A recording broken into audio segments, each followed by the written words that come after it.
Hello everyone, welcome to Mobile Techland.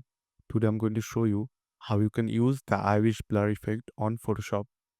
I'm using the Photoshop 2024 version, and to use the Irish blur I have to go to filter, then blur gallery and choose Irish blur.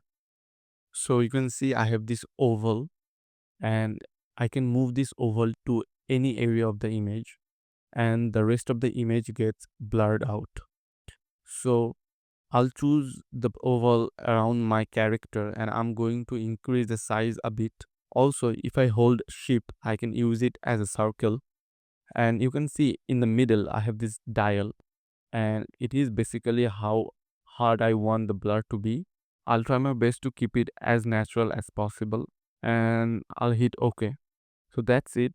This is how you can create the Irish blur effect on Photoshop 2024 version. Thank you so much for watching. I hope you liked it.